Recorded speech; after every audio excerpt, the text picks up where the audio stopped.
but as Jamil Jaffer joins us now. Jamil's the founder of National Security Institute at George Mason University, former senior advisor, Senate Foreign Relations Committee. We'll talk, Jamil, for a moment, if we can, about Russia, which Kelly was reporting on first, and ISIS-K. It was interesting just this afternoon that finally Vladimir Putin came out, as opposed to blaming Ukraine for all this, said, well, maybe it is radical Islamists. Let's start there. What did you make of that?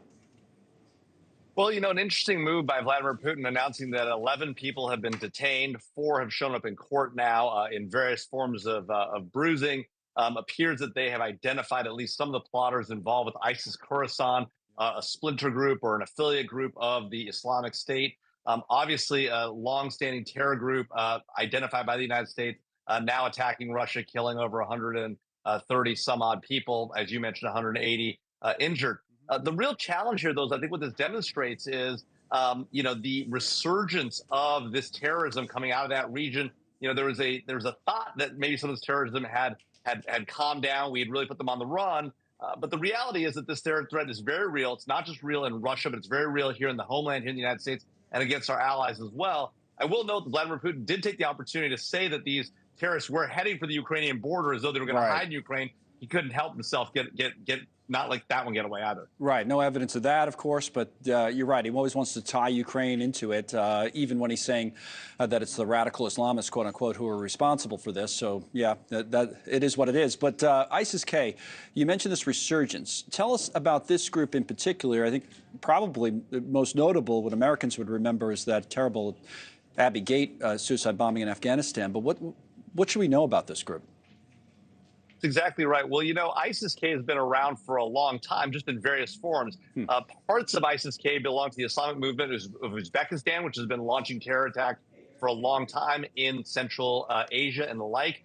There are other parts of it that were made up of core al-Qaeda that was there in Afghanistan after they had a dispute with the Taliban. And so ISIS-K, in a lot of ways, is an amalgamation of various terror groups that have been operating in that theater in Afghanistan and the surrounding region for quite a while. They've now just sort of adopted this name in adopting the Islamic State in Iraq and Syria moniker. But in reality, these are groups that have been around for a long time, and groups that we've been fighting against, frankly, since the beginning of the war on terror after the 9/11 attacks in 2001.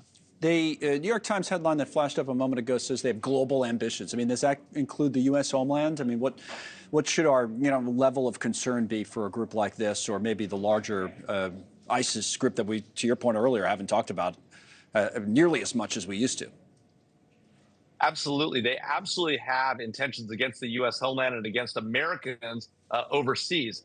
This is demonstrated in part by their own statements about what their goals and objectives are. Their goal is to establish a worldwide Islamic caliphate. And to do that, they need to go after their biggest threats, which they see as the United States and other Western powers.